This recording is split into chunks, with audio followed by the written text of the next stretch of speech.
Wow, super ಅಲ್ಲ? ತಪ್ಪದೆ ನೀವು ಒಂದ್ಸಲ ಟ್ರೈ ಮಾಡಲೇಬೇಕು. ಐಸ್ ಕ್ರೀಮ್ ಕಟ್ ಮಾಡ್ಕೊಳ್ಳೋಣ.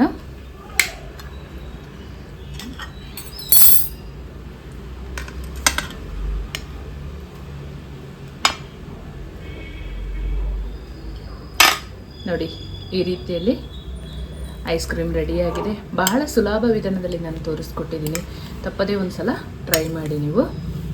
ನಮಸ್ತೆ ಎಲ್ಲರಿಗೂ. ಎಲ್ಲರನ್ನೂ ನನ್ನ ಚಾನಲ್ಗೆ ಸ್ವಾಗತ ಮಾಡಿಕೊಂಡು ಇವತ್ತು ಅದ್ಭುತವಾದ ರೆಸಿಪಿ ಮಾಡ್ತಾಯಿದ್ದೀನಿ. ಬನ್ನಿ ಹೇಗೆ ಮಾಡೋದು ನೋಡೋಣ.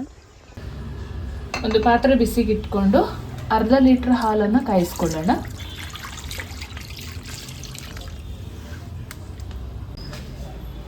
ಐಸ್ ಕ್ರೀಮಿಗೆ ಹಾಕೊಳ್ಳೋಕ್ಕೆ ಒಂದು ಅರ್ಧ ಕಪ್ಪಷ್ಟು ಹಾಲು ತೊಗೊಂಡಿದ್ದೀನಿ. ಒಂದು 2 ಕಪ್ಪಷ್ಟು ಹಾಲಿನ ಪೌಡ್ರನ್ನು ಸೇರಿಸ್ಕೊಳ್ಳೋಣ. ಒಂದು 3 ಟೇಬಲ್ ಸ್ಪೂನಷ್ಟು ಕಸ್ಟರ್ಡ್ ಪೌಡ್ರನ್ನು ಹಾಕೊಳ್ತೀನಿ. ಚೆನ್ನಾಗಿ ಒಮ್ಮೆ ಮಿಕ್ಸ್ ಮಾಡ್ಕೊಳ್ಳೋಣ. ಹಾಲು ಈ ಥರ ಚೆನ್ನಾಗಿ ಬಿಸಿ ಆಗುವಾಗ ಸ್ವಲ್ಪ ಸಕ್ಕರೆ ಹಾಕೊಳ್ಳೋಣ. ಒಂದು 6 ಟೇಬಲ್ ಸ್ಪೂನಷ್ಟು ಸಕ್ಕರೆ ಯೂಸ್ ಮಾಡ್ತಾ ಇದ್ದೀನಿ. ಐಸ್ ಕ್ರೀಮಿಗೆ ಜಾಸ್ತಿ ಸಿಹಿ ಇರಬಾರ್ದು, ಹಾಗಾಗಿ ಸ್ವಲ್ಪ ಹಾಕೊಂಡ್ರೆ ಸಾಕಾಗುತ್ತೆ. ಚೆನ್ನಾಗಿ ಸಕ್ಕರೆ ಕರಗಲಿ. ಬೇಸಿಗೆಯಲ್ಲಿ ಈ ಥರ ಐಸ್ ಕ್ರೀಮ್ ಎಲ್ಲ ಮಾಡಿ ತಿಂದರೆ ತುಂಬ ಒಳ್ಳೆಯದಾಗುತ್ತೆ.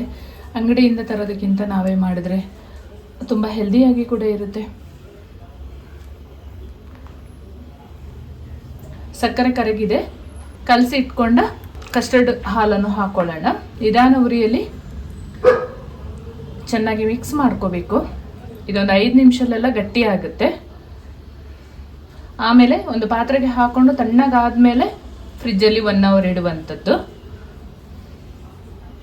ಕಸ್ಟರ್ಡ್ ಪೌಡ್ರ್ ಹಾಕಿದ ಮೇಲೆ ಕೈ ಬಿಡದೆ ನಿಧಾನವಾಗಿ ಚೆನ್ನಾಗಿ ಮಿಕ್ಸ್ ಮಾಡ್ಕೋಬೇಕು.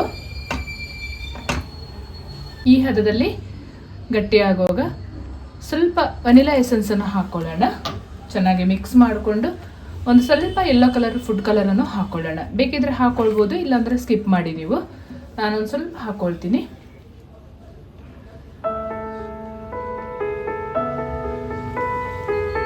ಚೆನ್ನಾಗಿ ಮಿಕ್ಸ್ ಮಾಡಿಕೊಂಡು ಸ್ಟವ್ ಆಫ್ ಮಾಡಿಕೊಂಡ್ರೆ ಆಯಿತು. ಈ ಹದದಲ್ಲಿ ಗಟ್ಟಿಯಾಗುವಾಗ ಗ್ಯಾಸ್ ಆಫ್ ಮಾಡ್ಕೊಳ್ಳೋಣ. ಇದು ತಣ್ಣಗಾದ್ಮೇಲೆ ಇನ್ನೂ ಸ್ವಲ್ಪ ಗಟ್ಟಿಯಾಗುತ್ತೆ. ಬೇರೆ ಒಂದು ಪಾತ್ರೆಗೆ ಹಾಕೊಳ್ಳೋಣ. ಹೊರಗಡೆನೆ 1 ಅವರ್ ತಣ್ಣಗಾದ ಮೇಲೆ ಫ್ರಿಜ್ಜಲ್ಲಿ ಇಟ್ಟರೆ ಆಯಿತು. 1 ಅವರ್ ಅಷ್ಟೇ. ತಣ್ಣಗಾಗಲು ಬಿಡೋಣ. ಈಗ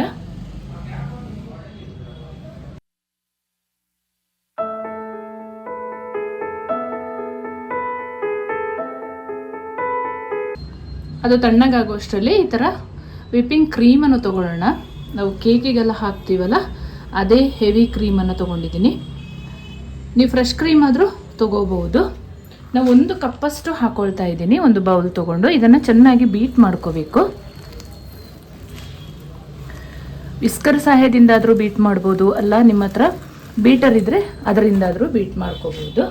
1 ಕಪ್ಪಷ್ಟು ಹಾಕ್ಕೊಂಡಿದ್ದೀನಿ. ಒಂದು 100 ಗ್ರಾಮ್ ಅಷ್ಟು ಹಾಕ್ಕೊಂಡಿದ್ದೀನಿ. ನಾನು ಈ ಥರ ಬೀಟರ್ ಸಹಾಯದಿಂದ ಚೆನ್ನಾಗಿ ಬೀಟ್ ಮಾಡ್ಕೊಳ್ತೀನಿ.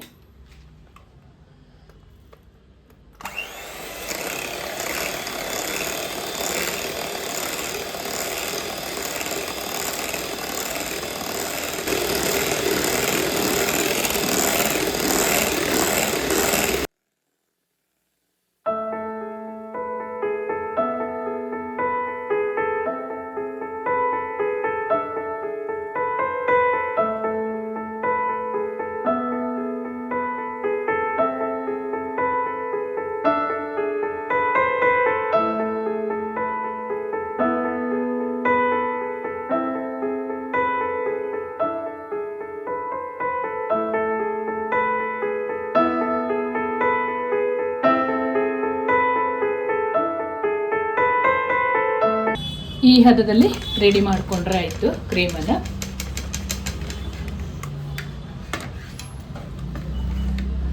ನಾವು ಈ ಪಾತ್ರೆನ ಉಲ್ಟಾ ಮಾಡಿದಾಗ ಕ್ರೀಮ್ ಬೀಳಬಾರ್ದು, ಆ ರೀತಿಯಲ್ಲಿ ಬೀಟ್ ಮಾಡ್ಕೋಬೇಕು. ನೋಡಿ, ಈ ರೀತಿಯಲ್ಲಿ.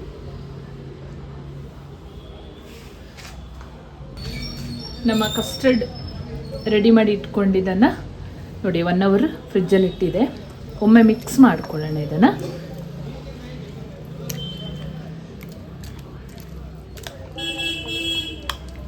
ಇವಾಗ ಕ್ರೀಮ್ ಜೊತೆ ಹಾಕ್ಕೊಂಡು ಇದನ್ನು ಬೀಟ್ ಮಾಡ್ಕೋಬೇಕು. ಗಟ್ಟಿಯಾಗಿ ಬೀಟ್ ಮಾಡ್ಕೊಳ್ಳೋಣ. ಮೊದಲಿಗೆ ಒಂದು 3 ನಿಮಿಷ ಇದರಲ್ಲೇ ಬೀಟ್ ಮಾಡಿ ಆಮೇಲಿಂದ ಕ್ರೀಮ್ ಹಾಕ್ಕೊಂಡು ಮಾಡ್ಕೊಂಡ್ರೆ ಆಯಿತು.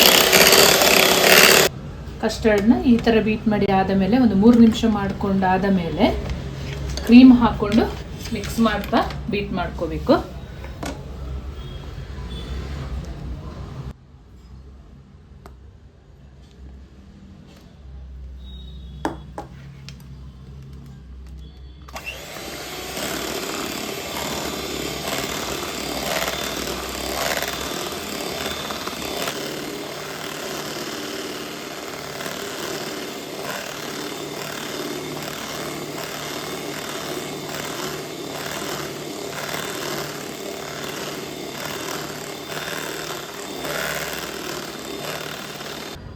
ಐಸ್ ಕ್ರೀಮಿಗೆ ಇದು ಕರೆಕ್ಟಾದ ಹದ.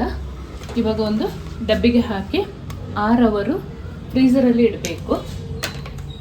ಈ ಥರ ಬಾಕ್ಸ್ ತಗೋಬೇಕು, ಚಂದ ಸೆಟ್ ಮಾಡ್ಕೋಬೇಕು.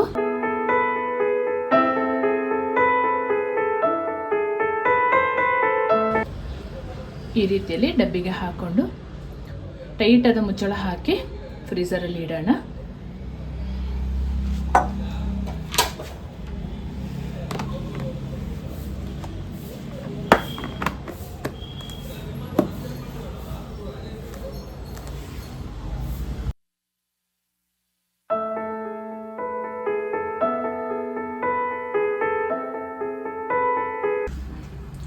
ಫೈನಲ್ ಆಗಿ 7 ಅವರ್ ಆಗಿದೆ. ನಮ್ಮ ಐಸ್ ಕ್ರೀಮ್ ಹೇಗೆ ರೆಡಿಯಾಗಿದೆ ನೋಡೋಣ. ವಾವ್, ತುಂಬ ಸೂಪರಾಗಿ ರೆಡಿಯಾಗಿದೆ. ಇವಾಗ ಟೇಸ್ಟ್ ಮಾಡೋಣ. ನೋಡಿ, ಈ ರೀತಿಯಲ್ಲಿ ಐಸ್ ಕ್ರೀಮ್ ರೆಡಿಯಾಗಿದೆ. ಸೈಡಿಂದೆಲ್ಲ ಸ್ವಲ್ಪ ಬಿಡಿಸ್ಕೊಳ್ಳೋಣ.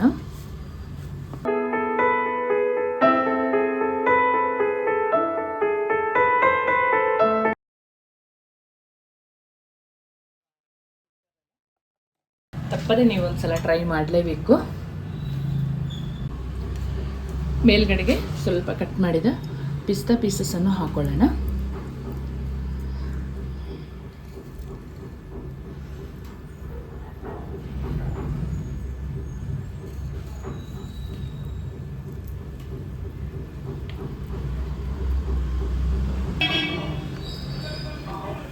ಐಸ್ ಕ್ರೀಮ್ ಕಟ್ ಮಾಡ್ಕೊಳ್ಳೋಣ.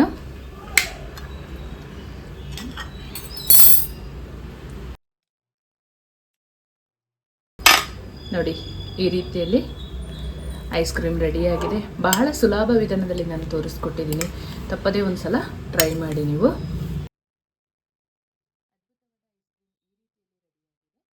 ತುಂಬ ಸುಲಭ, ಕಡಿಮೆ ಇಂಗ್ರೀಡಿಯೆಂಟ್ಸ್ ಸಾಕಾಗುತ್ತೆ ಈ ಐಸ್ ಕ್ರೀಮ್ ಮಾಡಲು. ಒಂದ್ಸಲ ಟ್ರೈ ಮಾಡಿ. ಈ ಬೇಸಿಗೆಯಲ್ಲಿ ಒಮ್ಮೆ ಮಾಡಲೇಬೇಕು ನೀವು. ಸುಲಭ ವಿಧಾನದಲ್ಲಿ ಐಸ್ ಕ್ರೀಮ್ ಮಾಡೋದು ಹೇಗೆ ಅಂತ ತೋರಿಸ್ಕೊಟ್ಟಿದ್ದೀನಿ. ನೀವು ಮನೇಲಿ ಒಂದ್ಸಲ ಟ್ರೈ ಮಾಡಿ ಹೇಗೆ ಬಂತು ನನಗೆ ಕಮೆಂಟಲ್ಲಿ ತಿಳಿಸೋದನ್ನು ಮರಿಬೇಡಿ. ನಿಮ್ಮ ಅಮೂಲ್ಯವಾದ ಕಮೆಂಟನ್ನು ಓದಲು ನಾನು ಕಾಯ್ತಾ ಇರ್ತೇನೆ. ಹಾಗೆ ನೀವು ಹೊಸಬರಾಗಿದ್ದರೆ ದಯಮಾಡಿ ನನ್ನ ಚಾನಲ್ಗೆ ಸಬ್ಸ್ಕ್ರೈಬ್ ಮಾಡಿಕೊಂಡು ನಿಮ್ಮ ಫ್ರೆಂಡ್ಸ್ ಆ್ಯಂಡ್ ಫ್ಯಾಮಿಲಿಗೆ ಹೆಚ್ಚು ಶೇರ್ ಮಾಡೋದನ್ನು ಮರಿಬೇಡಿ.